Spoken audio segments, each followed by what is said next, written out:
జై గురుదత్త శ్రీ గురుదత్త. మనం పాసురంలోకి అడుగుపెట్టే ముందుగా మన అమ్మ ఆండాళ్ళ తల్లిని అంటే గోదాదేవిని ఒక్కసారి నమస్కరిస్తూ ప్రార్థన చేసి ఆ తర్వాత పాసురంలోకి మనం అందరం కూడా అడుగు పెడదాం. ఎందువల్లంటే మన అమ్మ కృపా కటాక్షాలు మన అందరి మీద ఉండాలి కాబట్టి మన అమ్మని ఒక్కమారు మన అందరం కూడా ప్రార్థన చేద్దాం. నీళాతుంగస్తనగిరితటి సుప్తముద్బోజ్య కృష్ణం పారాజ్యం స్వం శృతిశతశిరసిద్ధమజ్జాపయంతి స్వోచ్చిష్టాయాం సృజనిగళితం యా బలాత్కృత్య భుంక్తే గోదా తస్యై నమ ఇదమిదం భూయ ఏవాస్తు భూయః. తెలుగులో నీలోన్నతస్తనగిరిచర్యలన్ నిదురించు శ్రీకృష్ణ సింహమును ప్రేమారమేల్కొలిపి ఉపనిషత్ సిద్ధమౌ శేషత్వార్హతను తెలియజెప్పి ఆ ముక్తమాల్యముల ఆతనిని బంధించి భోగించు గోదమ్మ నీకిదే వందనము వందనము పాదాభివందనము. నేడు ధనుర్మాస వ్రతంలో 9వ రోజు. అలాగే మనమ్మ ఆండాళ్ళ తల్లి గోదామాత ఈరోజు తిరుప్పావై పాసురాల్లో 9వ పాసురాన్ని గానం చేయబోతుంది. ఈ ధనుర్మాస వ్రతం అనేది దివ్యమైన భవ్యమైనటువంటి వ్రతం. ఈ వ్రతాన్ని అందరూ ఆచరించవచ్చు. కులమతాలతో సంబంధం లేదు, వర్ణాలతో సంబంధం లేదు. భగవంతుని పట్ల ప్రేమాభిమానాలు వినయ విధేయతలు ఉన్నట్లయితే ఖచ్చితంగా ఎవరైనా సరే ఈ ధనుర్మాస వ్రతాన్ని ఆచరించవచ్చు.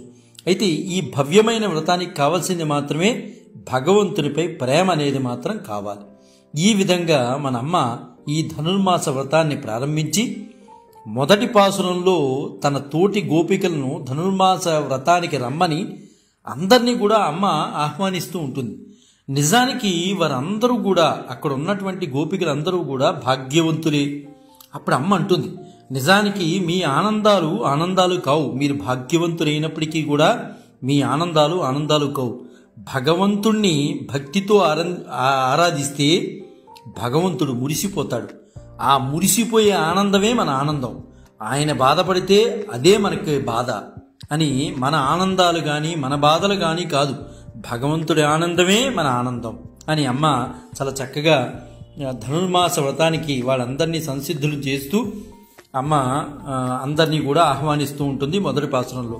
ఇంకా రెండో పాసురంలో అమ్మ ఆహ్వానం మేరకు కొంతమంది వస్తూ ఉంటారు గోపికలు. వాళ్ళకి అమ్మ రెండో పాసురంలో ధనుర్మాస వ్రతానికి కావాల్సినటువంటి నియమ నిష్టలన్నీ కూడా నియమ నిబంధనలు ఏవైతే ఉన్నాయో అవన్నీ కూడా అమ్మ తెలియజేస్తుందన్నమాట. ఇంకా మూడో పాసురంలో అమ్మ చాలా అద్భుతమైన ఘట్టాన్ని ఆవిష్కరణ చేస్తుంది. ఎందువల్లంటే ఒక వ్రతం కానీ ఒక ఇల్లు కానీ సుభిక్షంగా ఉండాలి అంటే వామనావతార ఘట్టాన్ని చదవమంటారు మన పెద్దలు. అయితే అమ్మ కూడా ఈ వ్రతంలో వామనావతార ఘట్టాన్ని చాలా ఆవిష్కరిస్తోంది చాలా చక్కగా. అయితే 3 అడుగుల నేల గురించి అమ్మ చెబుతూ, వామనుడు 3 అడుగుల నేల అడిగాడు. మనకు చూడటానికి మనం సాధారణమైన మనుషులం కాబట్టి మనకి నేలలాగానే అనిపిస్తుంది. కానీ అవి అహంకారము, మమకారము, అవిద్య అని అమ్మ చాలా స్పష్టంగా మనకి తెలియజేస్తుంది. అయితే ఈ పాసురాన్ని సర్వసాధారణంగా శుభప్రదమైన కార్యక్రమాల్లో ఆశీర్వచన పాసురంగా మన పెద్దలు గానం చేస్తూ ఉంటారు. ఏ శుభకార్యం జరిగినా ఈ 3వ పాసురాన్ని తిరుప్పావైలో ఉన్నటువంటి 3వ పాసురాన్ని గానం చేస్తారు. ఎందువల్లంటే వామనావతార ఘట్టానికి ప్రాధాన్యతనిచ్చినటువంటి పాసురం కాబట్టి అందరూ సుభిక్షంగా ఉండాలనే ఉద్దేశంతో వామనావతార ఘట్టాన్ని వినిపించడం కోసమని ఈ పాసురాన్ని పెద్దలు గానం చేస్తూ ఉంటారు. అమ్మ 3వ పాసురంలో చాలా చక్కగా వామనావతార ఘట్టాన్ని ఆవిష్కరించింది. ఇంకా 4వ పాసురంలో అమ్మ ఈ ధనుర్మాస వ్రతానికి కావాల్సింది ఏంటంటే మొట్టమొదటి విధి స్నాన విధి. అందరూ స్నానం చేసి ఉండాలి. బాహ్య స్నానము అంతర్స్నానము జరిగి ఉండాలి. అయితే బాహ్య స్నానం జరగడానికి ఎంతమంది నీరు సక్రమంగా ఉండాలి కాబట్టి అప్పుడు అమ్మ పర్జన్య దేవుణ్ణి పిలుస్తుంది. అమ్మ ఆ పర్జన్యదేవుణ్ణి ఆలిమనక్కన్నా అనగానే వెంటనే పర్జన్యదేవుడు వచ్చేస్తాడు. వచ్చేసి రాగానే అమ్మ విధి విధానాలు తెలియజేస్తుంది. మేము శ్రీవ్రతం చేస్తున్నాము, శ్రీమన్నారాయణని పొందడం కోసం, వారి అనుగ్రహాన్ని పొందడం కోసం వెళ్తున్నాము. మీరు మాకు అందరికీ కూడా స్నాన విధి కోసమని నీరు అందించాలి, మీరు ఈ విధంగా వర్షించాలి అని అమ్మ పర్జన్యదేవుడికి అమ్మే సూచనప్రాయంగా అన్నీ కూడా చెప్తుంది. మా అందరికీ కావలసిన స్నానానికి కావలసినటువంటి నీరు మీరే తీసుకురావాలి అని అమ్మ ప్రకృతిలో భగవంతుడిలో ప్రకృతిని దర్శిస్తుంది. అందుకనే పర్జన్యదేవుణ్ణి ఆలిమణికన్నా అని పిలిచింది అమ్మ. అందువలన ప్రకృతిలో భగవంతుడిలో ప్రకృతిని అమ్మ దర్శించింది. కాబట్టి ఈ రోజున మనం ధనుర్మాస వ్రతం గురించి, అమ్మ గురించి మనం మాట్లాడుకుంటున్నాం. ఇంకా 5వ పాసురంలో అమ్మతో వచ్చిన వారి గోపికలందరూ కూడా కర్మఫలాల గురించి మాట్లాడుకుంటూ ఉంటారు. అలా మాట్లాడుకుంటుంటే ఆ మాటలన్నీ కూడా అమ్మ చెవులు పడతాయి. మన ఆండాళ్ళ తల్లి మాత్రం చివరిగా ఒక మాట చెప్తుంది వాళ్ళు మాట్లాడుకుంటుంటే, ఏమండరా ఏమిటి మాటలు, కర్మఫలాల గురించి మీరు మాట్లాడుతున్నారు, పరమాత్మ నామాన్ని పట్టుకోండర్రా, మీరు పరమాత్మ నామాన్ని పట్టుకోవడానికి ప్రయత్నం చేయండి, ఈ కర్మఫలాలను కాదు. పరమాత్మ నామాన్ని పట్టుకుంటే ఆయనే అన్నిటినీ కాపాడుతాడు. మనకు స్మరణము ఆచరణము ఆయనే. అందువలన మన మనస్సు రణం లాంటిది, దానికి స్మా కలిపి స్మరణం చేసుకోండి. మన మనస్సు రణం లాంటిది, దానికి ఆచ కలిపి ఆచరణం చేసుకోండి. ఈ స్మరణము ఆచరణం ఎవరి దగ్గర అయితే ఉంటాయో ఖచ్చితంగా ఆ భగవంతుడు వాళ్ళకి శరణంగా ఉంటాడు అని అమ్మ చాలా చక్కగా ఆ రోజు పాసురంలో 5వ పాసురంలో మనందరికీ తెలియజేస్తుంది. అంటే మొత్తం మీద 5వ పాసురంలో స్వామి నామ సంకీర్తన చెయ్యమని అమ్మ చెప్పకనే చెబుతోంది గోపికలందరికీ కూడా. అయితే 1 నుంచి 5 ఉన్నటువంటి పాసురాలన్నింటినీ కూడా మనం ఈ ధనుర్మాస వ్రతానికి ఆహ్వానం కింద మాట్లాడుకుంటే 6వ పాసురం నుంచి శ్రీవ్రతము అంటే ధనుర్మాస వ్రతము మొదలు పెట్టడానికి ఆ రోజుగా మనం మాట్లాడుకోవచ్చు. అంటే 6వ పాసురం నుంచి శ్రీవ్రతం ప్రారంభమవుతుందనే మనం మాట్లాడుకోవాలి. అయితే ఈ శ్రీవ్రతం ప్రారంభం అవటానికి అమ్మ అడుగుతుంది, అందరూ వచ్చేసారా అని అడుగుతుంది. లేదమ్మా, ఇంకో 10 మంది తక్కువగా ఉన్నారు అని గోపబాలికలు చెప్పంగానే, అయ్యయ్యో ఆ 10 మందిని లేపాలి కదా, మనం ఆ వాళ్ళని కూడా తీసుకెళ్ళాలి కదా, మనం ఒక్కడమే కాదు కదా, స్వామి యొక్క ప్రేమతత్వాన్ని పొందడం వాళ్ళు పొందాలి కదా అని అంటుంది. అయితే అమ్మకు తెలుసు వాళ్ళు ఎవరు, వాళ్ళందరూ కూడా ఆచార్యులు ఆళ్వార్లు, వాళ్ళు యోగ నిద్రలో ఉన్నారు, వాళ్ళని లేపమంటోంది. అమ్మతో వచ్చిన గోపికలకు వాళ్ళు ఎవరో తెలియదు, గోపికలే అనుకుంటున్నారు. కానీ అమ్మకు మాత్రం తెలుసు వాళ్ళు ఆళ్వార్లని. అందుకనే అమ్మ చాలా స్పష్టంగా వాళ్ళందరినీ కూడా లేపమని చెప్తోంది. అయితే ఆ 6వ పాసురంలో మొట్టమొదటి ఒక గోపబాలికని లేపుతారనమాట. ఆ లేపటం కూడా సత్సాంప్రదాయంలో ఉన్నటువంటి విషయాలన్నింటినీ కూడా క్రోడీకరిస్తూ అమ్మ పక్కన ఉన్నటువంటి గోపబాలికలు మాట్లాడుతూ ఉంటారు. లోపల పడుకున్నటువంటి గోపబాలికని లేపుతారు. ఆహారం సంపాదించుకోవడానికి పక్షులు ఎగురుతున్నాయి. అదేవిధంగా శ్రీ మహావిష్ణువు ఆలయంలోని తెల్లని శంఖము సేవకి సమయమైంది రండి అని గట్టిగా వినిపిస్తోంది. ఆ ధ్వని నీకు వినపట్లేదా ఓ పిల్ల? లేవమ్మా లే, చక్కగా మేము ధనుర్మాస వ్రతాన్ని ఆరంభించడం కోసం వెళుతుంటే నువ్వు పడుకుంటావా, నువ్వు రామ్మా మాతో పాటు నువ్వు రా అని చెప్పేసి చాలా చక్కగా ఆ రోజు లోపల పడుకున్నటువంటి యోగ నిద్రలో ఉన్నటువంటి ఆ గోపబాలికను వీళ్ళందరూ కూడా పిలుస్తారు. అప్పుడు బహుశా మేము రాకపోవటానికి మమ్మల్ని నీకులాగా ఎవరూ లేపలా, మేమంతటి మేమే లేచాం. అది కూడా ఎక్కడో గుళ్ళో హరి అనే మాట వినిపిస్తుంటే ఆ నామ సంకీర్తనకు మా శరీరం అంతా చల్లబడిపోయి మా హృదయాలు తట్టి లేపినట్టుగా మాకు అనిపించి మేము వచ్చాం. ఓ పిల్ల నీవు కూడా లేచి రా అమ్మా, చక్కగా నిన్ను లేపడానికి మేము వచ్చాం, చక్కగా నువ్వు రా ధనుర్మాస వ్రతాన్ని ఆరంభిద్దాం మనం అందరం కలిసి అనగానే ఆ లోపల ఉన్నటి గోపబాలిక కూడా లేచి ఆ బృందంతో కలుస్తుంది. అక్కడికి 6వ పాసురం మనం పూర్తి చేసుకున్నాం. ఇంకా 7వ పాసురంలో మరలా ఇంకొక గోపబాలికను లేపడానికి ప్రయత్నం చేస్తారు. అంటే ఇక్కడి నుంచి 6వ పాసురం నుంచి 10 మంది గోపబాలికలను లేపడానికి ప్రయత్నం చేస్తూ ఉంటారు మన అమ్మవాళ్ళు. అంటే 10 మంది ఆళ్వార్లను తీసుకెళ్ళటానికి ప్రయత్నం చేస్తోంది అమ్మ. ఎందువల్లంటే ఎక్కడికైనా వెళ్ళేటప్పుడు ఖచ్చితంగా గురువులను పెట్టుకుని తీసుకెళ్తే దాని ప్రతిఫలం అనేది ఉంటుంది. అలాగే అమ్మకు తెలుసు కాబట్టి గురువులను తీసుకుని వెళితే స్వామి యొక్క కృపా కటాక్షాలు వెనువెంటనే వస్తాయనే ఉద్దేశంతో అమ్మ గురువుల్ని లేపడానికి ప్రయత్నం చేస్తోంది. ఇంకా 2వ గోపబాలికని 7వ పాసురంలో లేపుతారు. భరద్వాజ పక్షులు తెల్లవారునే లేచి ఎక్కడికి వెళ్ళాలని కీచుమంటూ మాట్లాడుకుంటున్నాయి. ఆ ధ్వని నీకు వినపట్లేదా ఓ పిచ్చిదానా? పూలు ముడుచుకుని కొప్పులు వీటి చేత పరిమళాలు వెదజల్లుతున్నటువంటి గొల్లభాముల కవ్వముతో గడ్డ పెరుగు చిరుగుతున్నప్పుడు ఆ శబ్దం నీకు వినిపించట్లేదా? వారి కంఠాభరణములు ధ్వని నీకు వినిపించట్లేదా? వాళ్ళ మంగళ సూత్రాల చప్పుడు నీకు వినిపించట్లేదా? పెరుగు చిరుగుతుంటే చరచరమని ధ్వని నీకు వినిపించట్లేదా? ఓ నాయకామణి, లేమ్మా, లోపల పడుకుంటావేంటి? చక్కటి తేజోమూర్తి అయినటువంటి నువ్వు శ్రీమన్నారాయణ దర్శనార్థం మేమందరం వెళుతుంటే లోపల పడుకుంటావా? ఓ తేజశాలిని, రామ్మా, మాతో పాటు రా అని చెప్పి ఆ 7వ రోజు పాసనంలో గోపబాలికని మన అమ్మ మిగతా గోపికలందరూ కూడా లేపడానికి ప్రయత్నం చేస్తారు. అయితే వాళ్ళు ఆ పడుకున్నటువంటి గోపబాలిక కూడా వస్తుంది. ఇంక 8వ రోజు పాసనంలో ఇక్కడ ఏంటంటే గోపిక కృష్ణునికి కూడా కుతూహలం తెచ్చేటటువంటి విలాసవతి.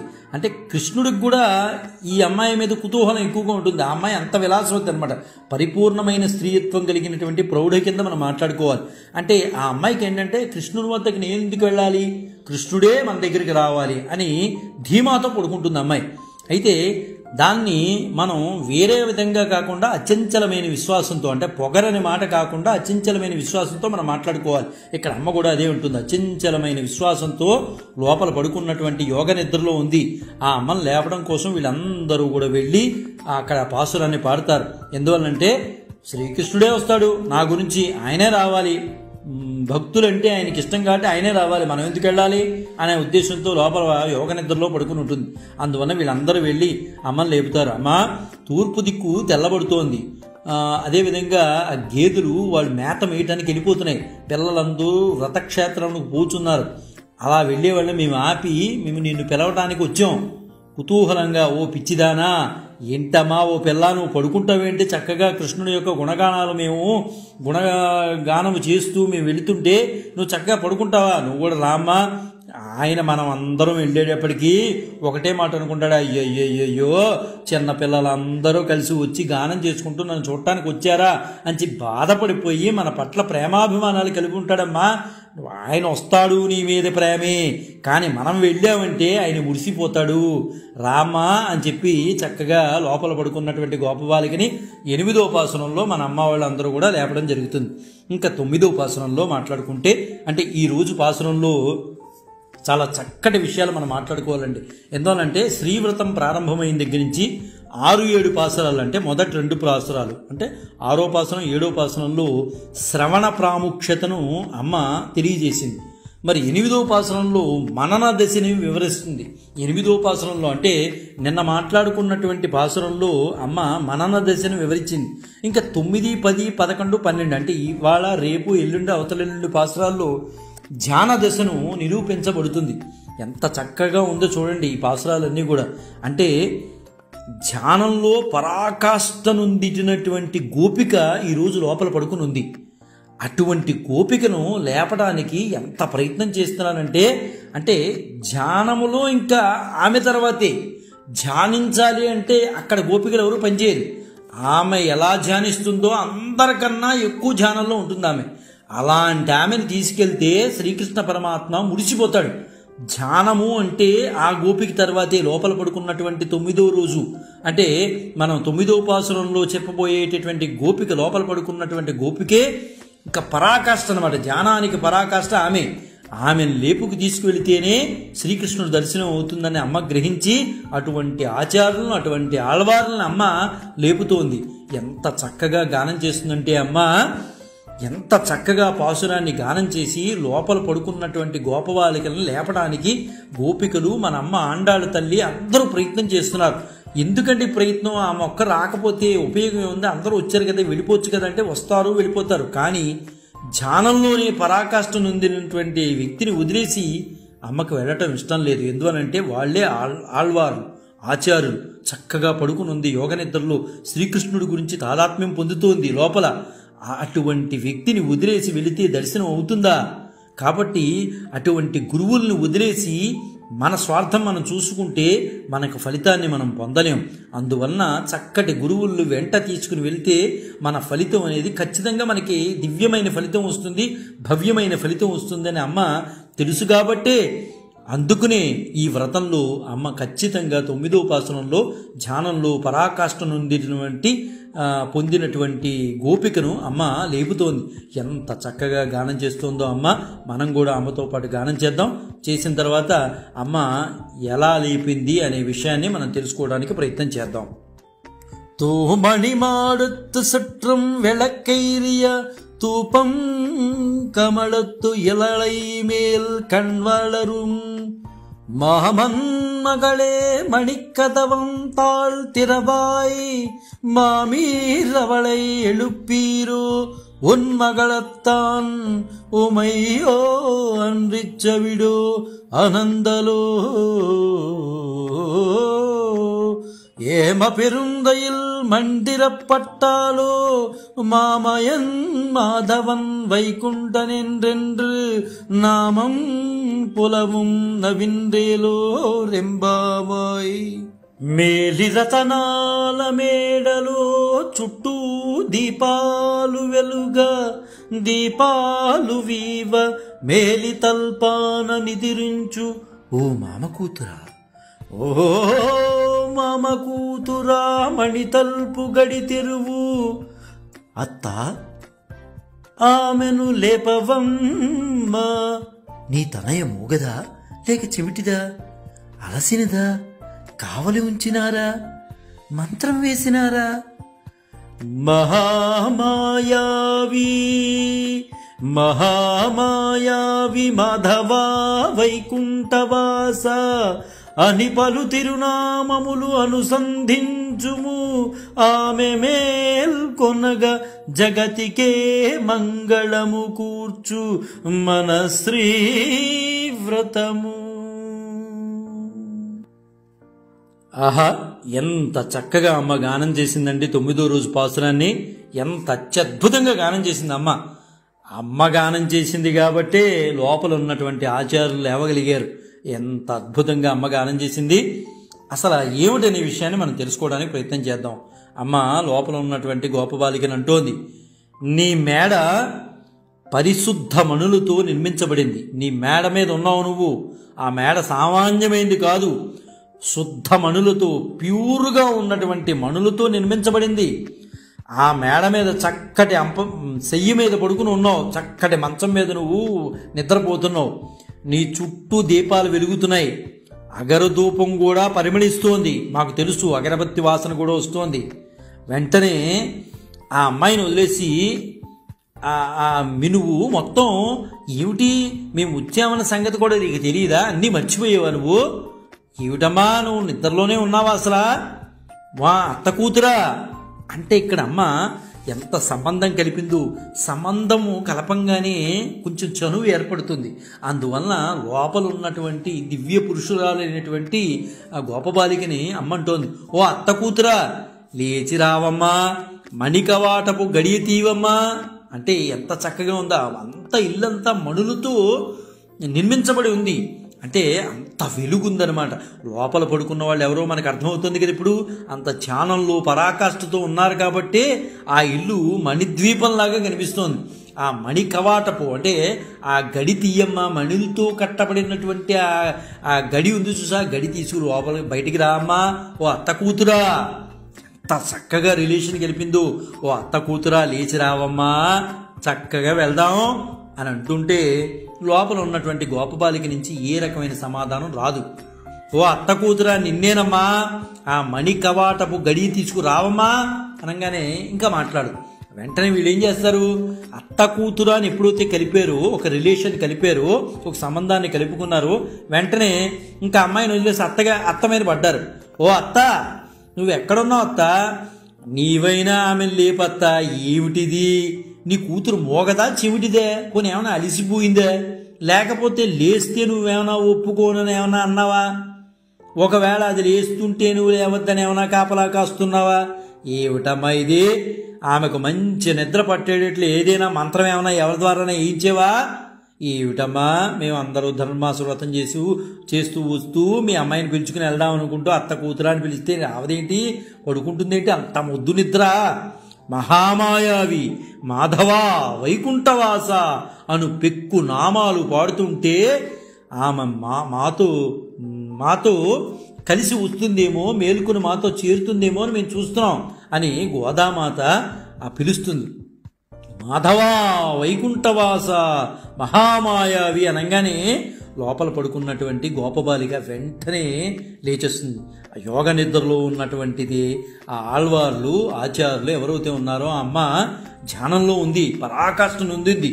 మాధవా అనగానే ఆ అమ్మాయి పడుకున్న అమ్మాయి కాస్త వైకుంఠవాస అనగానే ఒక్కసారి రోమాలు నిక్కపొడుచుకున్న విధంగా ఆ నామాలు పాడుతుంటే, అమ్మ గోదామాత పాడుతుంటే లోపల పడుకున్నటువంటి ఆ గోపబాలికి లేచి ఆ బృందంలోకి చేరుతుందనమాట. వాళ్ళ బృందంలో చేరి తాను కూడా పాడుతూ గానం చేస్తూ వాళ్ళు బయలుదేరుతారు. అయితే ఈనాటి గోపిక స్థితిని ఎంత చక్కగా భగవానుడే నిజంగా చెప్పాలంటే భగవద్గీతలో ఒక మాట అన్నారు. అంటే ఇవాళ గోపి యొక్క స్థితి ఏంటి అంటే ఆ గోపిక స్థితి స్థితప్రజ్ఞత అంటారు. అంటే స్థితప్రజ్ఞుని స్థితి వలె ఉంది ఆ అమ్మాయి పడుకున్నటువంటి లోపల ఎవరైతే గోపాలు పడుకున్నారో ఆ అమ్మాయి యొక్క స్థితి స్థితప్రజ్ఞుని స్థితి వలె ఉంది. అయితే యోగ శాస్త్రంలో కొన్ని స్థితుల గురించి చెప్తారు. యతమానావస్థ, వ్యతిరేకావస్థ, ఏకేంద్రియ అవస్థ, వశీకారావస్థలు అని కొన్ని ఉంటాయి. వాటిల్లో ఈ నాలుగిటిల్లోనూ ఉన్నత స్థితిలో ఉన్నది వశీకారావస్థ. ఈ వశీకరణ ఎవరి ద్వారా జరిగింది? స్వామి వశీకరణే ఈమెకి. స్వామి పేరు తెలుస్తూ అలా తాదాత్మ్యం పొందేస్తూ ధ్యానంలో ఉండిపోయింది. అందుకునే మామూలుగా అత్త కూతురా తలుపు తీసురా అమ్మ అంటే ఆ అమ్మాయికి ఏమీ వినిపించలా. ఎన్ని లౌకికమైన మాటలు మాట్లాడారో, నువ్వు చెవిడిదానివా, అలిచిపోయేవా, మూగదానివా, ఏమిటి మీ అమ్మ ఏమన్నా నిన్ను కాపలా కాస్తుందా, నీకు మంచి నిద్ర పట్టేసింది, ఎవరన్నా మంత్రం వేసారా, ఇలాంటివంటే అమ్మల ఎవలా లోపల పడుకున్నటువంటి గోపబాలికి చూసారా, మనం ఎవరన్నా మాట్లాడితే టక్కమని లేచేస్తాం. కానీ అక్కడ అలా కాదు, యోగ నిద్రలో ఉంది. అందువల్ల మాధవా వైకుంఠవాస అనే నామాన్ని పాడంగానే ఆ గోపబాలికి లేచి కూర్చుంది. అంటే ఎంత దివ్యమైన స్థితిలో వశీకార అవస్థలో ఉందో చూడండి. అందుకనే భగవంతుడు గీతలో చెప్పాడు, ఎవడు సమస్త కోరికలను పూర్తిగా వదిలేసి మనస్సును ఆత్మ పరమాత్మల యందు నిలిపి సంతుష్టి చెందుతారో వాడే స్థితప్రజ్ఞుడు అని ఎంత చక్కగా భగవానుడు చెప్పాడండి. దుఃఖేష్వనుద్విగ్రమణ సుఖేషు విగత స్పృహ వీతరాగభయక్రోధ స్థితధీర్మునురుచ్యతే. దుఃఖములందు కలతనొందనివాడు, కలతనొందని మనస్సు గలవాడు, సుఖములందు ఆసక్తి లేనివాడు, అనురాగము భయము కోపము తొలగినవాడు, ఆ మనశీలుడు ఎవరైతే ఉంటాడో అతనే స్థితప్రజ్ఞుడని భగవానుడు భగవద్గీతలో చాలా చక్కగా చెప్పారు. అంటే లోపల ఉన్నటువంటి గోపబాలిక యొక్క స్థితి మనకు అర్థమైంది. ఈరోజు లోపల పడుకున్నటువంటి గోపిక భగవానుడే ఉపాయమని ఎరిగి స్వప్రయత్నాన్ని పూర్తిగా వదిలిపెట్టేసి ఏ పని చేయక మోగా చెవిటి దానిలాగా ఉన్నట్లుగా ఆ మేడ మీద పడుకుని ఉంది. ఆ మేడ ఏంటయ్యా అంటే ప్రజ్ఞాప్రసాదము అంటారు. ఏమీ తెలియనట్టుగా అసలు మోగవాళ్ళలాగా చెవుడువాళ్ళలాగా ఆ అమ్మ అలా పడుకుని ఉందంటే అర్థం ఏంటంటే అక్కడ స్వామి తప్పించి అమ్మాయికి ఇంకేం తెలియదు. అక్కడ సంతోషము లేదు, దుఃఖము లేదు. ఆ మేడే ప్రజ్ఞాప్రసాదం. అది పరిశుద్ధ మాణిక్య భవనం. ప్రజ్ఞాప్రసాదం కాబట్టి మనం మాట్లాడుకున్నాం. లోపల పడుకున్నటువంటి గోపబాలిక ఆచార్యులు కాబట్టి ఆ పరిశుద్ధమైన భవనం, అది మాణిక్య భవనం వెలిగిపోతోంది. ఆమె యొక్క దివ్య తేజస్సు చేత భవనమే వెలిగిపోతోంది. అదేవిధంగా సత్వగుణము పరిపూర్ణము. ఆ మేడ ఎలా ఉంది అంటే పరిశుద్ధమైన నవవిధులకు మణులతో నిర్మించబడినట్లుగా ఉందంట. భగవంతునికి జీవునికి గల సంబంధాలు కూడా 9 ఉన్నాయి. అవి ఏంటయ్యా అంటే చాలా చక్కగా చెప్పబడుతుంది. పితాచ రక్షకశేషి భర్తాజ్ఞేయో రమాపతి స్వామ్యాధారో మమాత్మా చ భోక్తా చాజ్యమనూదిత.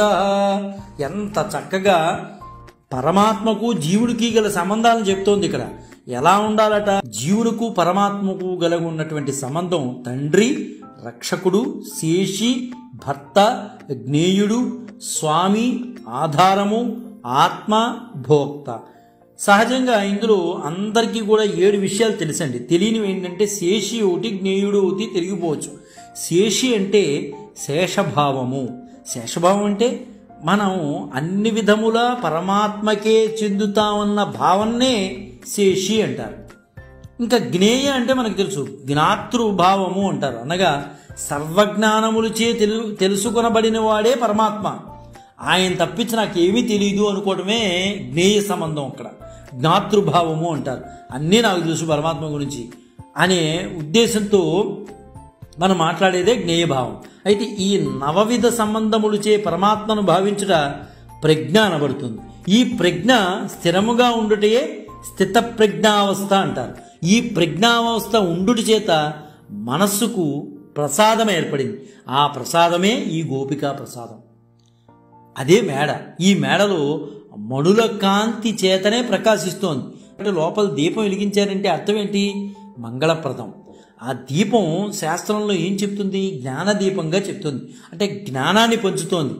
లోపల ఉన్నటువంటి తమస్సును అణిచి భగవద్ అనుభవం చక్కగా బాచింపచేసేది ఏంటయ్యా అంటే జ్ఞానదీపం. ఆత్మకు ఆత్మ పరమాత్మ, ఆత్మకు ఆత్మ పరమాత్మ అనే విషయాన్ని తెలియచేసేదే లోపల ఉన్నటువంటి జ్ఞానదీపం. దీపముతో పాటు అగర ధూపం కూడా పరిమళిస్తుందని మనం మాట్లాడుకున్నాం. జ్ఞానము దీపం వంటిది. అనుష్ఠానం ఎలాంటిది? ఆచరణ అనేది ఎలాంటిది? ధూపం వంటిది. జ్ఞానం అనేది దీపం వంటిది. మరి అగరత్తులు పెడతాం కదా, అదేంటండి అంటే అది అనుష్ఠానం. అగరత్తులు పెట్టేదే ఆచరణ. ఈ 2 గలవారికే భగవద్ అనుభవం వస్తుంది. లోపల ఉన్నటువంటి అమ్మాయికి అన్నీ తెలిసినా సరే వీళ్ళు చెప్తూనే ఉన్నారు. ఎంత చక్కగా చెప్తున్నారు. అమ్మా మీరు చక్కగా లోపల ఉన్నటువంటి ఆ తలుపు గడి తీసుకురావమ్మా, నువ్వు చక్కగా మనం కలుద్దామమ్మా, స్వామివారి దగ్గరికి వెళ్తున్నాం మేము అని చెప్తున్నారు. ఇక్కడ మణికవాటపు గడియ తిరుగుము అంటే అర్థం ఏంటంటే నేను నాది అనే 2 తలంపులు దగ్గరగా చేర్చి బిగించిన అది గడి అవుతుంది. ఆ గడియే అహంకారం. నేను నాది అనేది అహంకారం. అది గడిగా బిగించుంది. ఆ గడి తెరవాలంటే ఆచార్యుడు తెరవాలి. ఆచార్యుడు ఎవరయ్యా అంటే లోపల పడుకున్నటువంటి గోపబాలిక. ఆమె వస్తేనే ఈ వ్రతానికి ఒక అందం అనేది వస్తుంది అనుకుంది అమ్మ. ఆమె నమః అను పదం యొక్క అర్థమును పూర్తిగా తెలుసుకున్నటువంటి గోపబాలిక. నమఃకు అర్థం నేను పరమాత్మకే చెందినవాడిని తప్పించి ఇంకెవరికీ కాదు అన్న విషయానికి నమః అనే మాటను చాలా చక్కగా ఇక్కడ అమ్మ మనకు చెప్పడం జరుగుతుంది. ఈనాటి గోపిక సర్వభోగాలు తన చుట్టూ ఉన్నప్పటికీ కూడా వాటిని పట్టించుకోకుండా తాదాత్మ్యంలో, ధ్యాననిష్టలో, వశీకారావస్థలో అమ్మ గానం లోపల ఉన్నటువంటి అవస్థలో యోగ నిద్రలో ఉంది. గొప్ప గొప్ప వాళ్ళందరూ కూడా ఎవరున్నా సరే వాళ్ళకి సిద్ధులు కలిగిన నాకు సిద్ధులు ఉన్నాయని చెప్పరు. దానికి ఉదాహరణగా ఒక విషయం చెప్పాలంటే, ఒకసారి పార్వతీ పరమేశ్వరులు వారి భక్తి నిష్టను పరీక్షింపచేసి నుంచి వచ్చి భక్తిసారుల ముందు నిలిచి ఏదైనా వరం కోరుకోమన్నారు. నేను బొంత కొట్టుకుంటున్నాను, ఆ సూర్యుడికి దారం ఎక్కే విధంగా చేయండి అని పార్వతీ పరమేశ్వరుల్ని కోరుకున్నారు. చూసారా? అంటే వాళ్ళకి శ్రీమన్నారాయణ పొందడం తప్పించి వేరే కోరికలు ఏం లేవు. నిజానికి ఆ భక్తిసారులని అడిగితే మనలాంటి వాళ్ళు అయితే అనేక రకాల కోట్లు కావాలి, లక్షలు కావాలని కోరుకోవచ్చు భగవంతుడిని. కానీ అక్కడ వాళ్ళు అలా కాదు. కేవలం నాకు భగవంతుడు శ్రీమన్నారాయణ కైంకర్యం తప్పించి మాకేం అక్కలా, మీరు అంతగా పార్వతీ పరమేశ్వరులు వచ్చి అడుగుతున్నారు కాబట్టి ఈ బొంత సూదిలోకి దారం ఎక్కించే విధంగా చేయండి అని చెప్పేసి భక్తిసారులు అన్నారు. ఎంత గొప్ప విశేషం అండి. అంటే ఒక స్థాయికి వెళ్ళిపోయినటువంటి వ్యక్తులు భక్తిసారులు అనేవాళ్ళు. ఒకసారి ఒక సిద్ధుడు వచ్చి ఒక రసగుళికనిచ్చి అది బంగారం అని చెప్పాడు. అప్పుడు ఆడవాళ్ళు ఏం చేశారు? సిరిని ఇలా రాసుకుంటే మట్టి వచ్చింది. ఆ మట్టిని తీసి ఇలా అనేవాడికి అదే బంగారం అయిపోయింది. అటువంటి మహిమ కలిగినటువంటి వ్యక్తి ఈరోజు లోపల పడుకున్నటువంటి గోపబాలిక. మౌనంగా లోపల ఉంది. మణిద్వీపంలాగా ఎందుకు కనిపిస్తోందంటే ఆమె దివ్యమైన తేజస్సు కలిగినటువంటిది. అంటే ధ్యానంలోనే ఒక పరాకాష్ఠకు పొందినటువంటి గోపిక ఆమె. అందువల్ల ఆమె లోపల ఉండంగానే జ్ఞానదీపం వెలిగినట్లుగా దీపము, అగరబత్తీము వెలగడం, వాసన పరిమళించడము, అదేవిధంగా మణులు ఉన్నటువంటి ఇల్లులాగా ఉండటం, ఇదంతా కూడా గొప్ప ప్రసాదంగా తయారైంది అక్కడ. అందువల్ల భగవదనుభవం మునిగి ఉన్న గోపికను ఈరోజు అమ్మవాళ్ళు లేపి భగవన్నామస్మరణ చేస్తూ లేపారు. మామూలుగా అయితే లేవదు. మాధవా వైకుంఠవాస అనంగానే లోపల పడుకున్నటువంటి గోపబాలిక ధ్యానం నుంచి లౌకిక మాటలకి లేవలేకపోయినటువంటి గోపిక భగవన్నామస్మరణ చేస్తే చక్కగా లేచి కూర్చుంది. అమ్మకు తెలుసు ఎవరిని ఎలా తీసుకెళ్లాలో అనేది. ఆచార్యుల్ని చాలా చక్కగా వెంట పెట్టుకుని 9వ రోజు అమ్మ ఆ గోపబాలికని కూడా కలిసి నామ సంధానం చేసుకుంటూ వాళ్ళు ధనుర్మాస వ్రతాన్ని అలా అవిచ్ఛిన్నంగా చేసుకుంటూ అలా బయలుదేరుతున్నారు. రేపు 10వ పాసురంలో మరలా మనం అందరం కలుసుకుని 10వ పాసురం గురించి మనం మాట్లాడుకోవడానికి ప్రయత్నం చేద్దాం. జై గురుదత్త, శ్రీ గురుదత్త, శ్రీపాద శ్రీవల్లభ చరణదాసుడు, మానికొండ రాజశేఖర శర్మ, రాజమహేంద్రవరం. స్వస్తి.